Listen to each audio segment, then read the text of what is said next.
Gloomy mornings are pretty much all we get these days. Sun hidden behind layers of cloud, peeking through if you're lucky once in a blue moon, reminding you what you're missing out on the northern hemisphere. As someone who absorbs that gloom, because yes, I am the most affected by my environment, as most of us are, I've had to find ways to find pleasure in waking up on days like these and manage to want to get out of bed, even though it feels like it's still nighttime at 8 a.m.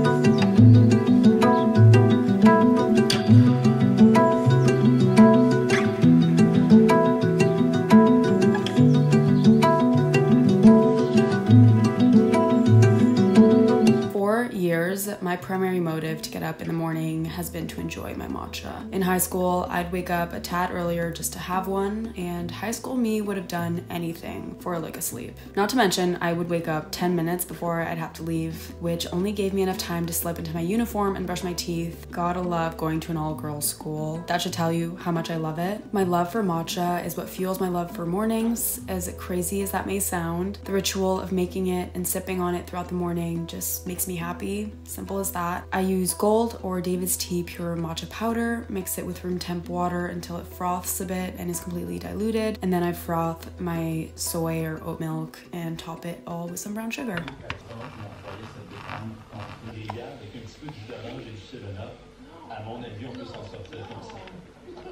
I might roll my eyes at myself if I mention one more time how I have adopted a new habit of reading first thing in the morning, but will contain myself given this video is all about my morning routine. Yes, everyone, I read in the mornings, and yes, I deserve a badge of honor for it. I'm just kidding. It has taken me a while to get back into this habit, what with school always on my mind and TaskRabbit notifs blowing up my phone, but I've finally gotten back into the habit of picking up my book as I drink my bevy instead of watching The Real Housewives. I was reading Acts of Service by Lillian Fishman last week. It's the story of Eve, who has a girlfriend yet decides one day to post nudes of herself online. Olivia sends her a chat in response to her photos, and they spark up a relationship that includes one other man, Nathan. It's basically about different desires, queerness and gender norms and dynamics, self-doubt and shame, and coming to know oneself. It's definitely more of a think piece kind of novel, if that makes sense. And by that I mean it really just makes you think more than it makes you laugh or cry. I must say it wasn't my favorite read just because I could not stand the glamorization or heroicization, is that a word? Like when you turn someone into a hero of the man, Nathan, throughout, but I guess that was a way of making some point or other. I've read a very limited amount of books that touch on queerness and the feelings that people feel concerning gender and sexuality norms, so I definitely enjoyed that part of it, getting a glimpse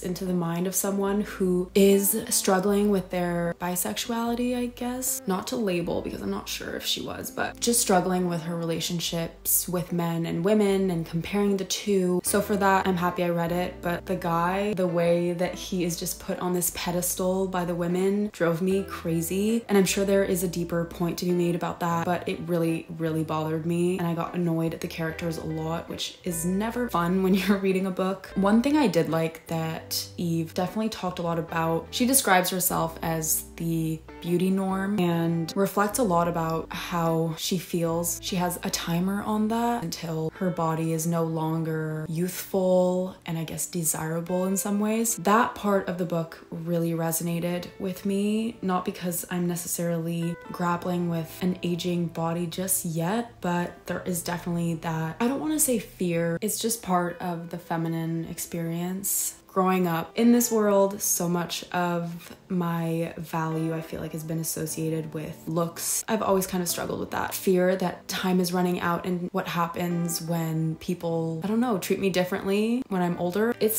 something that shouldn't be feared and anguished over, but inevitably is, and I really like the discussion on that. So for that, I like the book. I don't know, I always get insecure about my interpretation of books because I'm like, am I misunderstanding the point night. I don't know. Journaling, as you may know by now, is a big part of my life, and especially on gloomy days like this. It's a great way to remind myself of things that make me happy and to boost my mood. I've been writing down the highlight of my days lately, jotting down a thing or two I did or that were done for me that made my day feel special. Practicing gratitude first thing in the morning helps me to maintain a positive attitude, despite the winter making me want to mope around and hibernate. It's also nice to start the mornings sometimes with a little vent or rant. You know, sometimes you just wake up on the wrong side of the bed. Journaling fixes that, you know, reverses it. A big goal of mine this year has really been to hone in on my hobbies, and that includes reading, writing. Integrating them into my morning routine has been a life changer. I feel like when hobbies are only relegated, is that the right word, to nighttime activities, if you have the time, you just don't really end up doing that much of them. I, for a long time, saw reading as something that I would only do once I had done my schoolwork and once I had had like my iPad kid moment. A goal of mine has always been to be better at storytelling, at writing, and I want to challenge myself more with that. So I've been learning techniques, tricks about creative writing and storytelling on Skillshare. I do want to thank Skillshare for sponsoring this video. They are the largest online learning community platform with so many industry professionals that are offering courses on literally anything creative, from painting to drawing, writing, which is right up my alley, photography. This isn't like taking a class at university where it's like you have deadlines and you have to learn the material a certain way. It's basically a bunch of videos and you watch them on your own time. It's very step-by-step learning. I have been taking this one creative writing class, and I forget by who it is, but I will include it. He talks about really catering your story to an audience and telling meaningful stories. And what's cool with Skillshare too is you have the opportunity to submit a project. I didn't expect it to be so interactive, where you get the chance to get feedback and there isn't that like grading pressure. It's really just you're here because you're interested in getting better at something. If you also have a hobby or a skill that you really want to cultivate, I highly recommend checking them out. I'll leave a link in my description where you can sign up, and the first 500 people to sign up on that link will get a month free trial, so you can test it out, see if there's a class that you like. Let's go back to getting ready for school. Skincare is my favorite self-care ritual, so naturally it is part of my morning routine. Taking care of my skin, the feeling of a fresh, clean face, there's just nothing better first thing in the morning.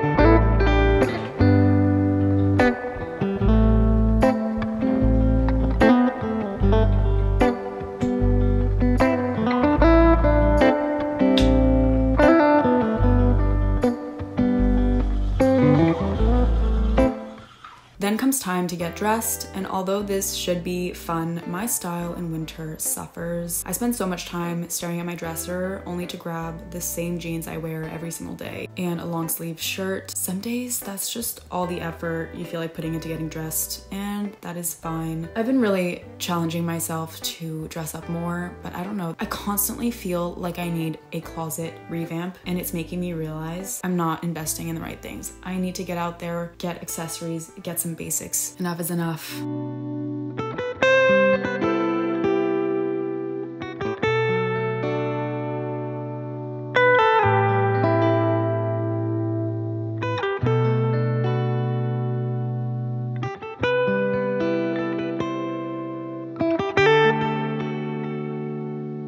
Then I tidied up, just folded all the clothes that were on my floor. You know, when you're getting ready, I just throw shit around, but it really bothers me when my room isn't clean. As they say, dirty room, dirty mind. Or no, clean room, clean mind. The opposite sounds kind of naughty. Cleaning my room was not always a thing, but more and more.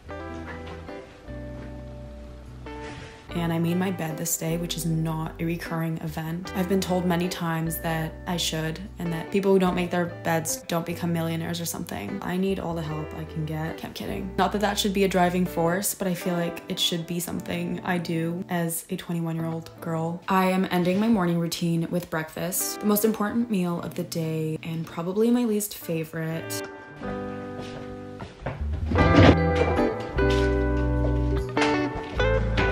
When I cannot have avocado toast, I settle for scrambled egg toast, but it just doesn't hit the same.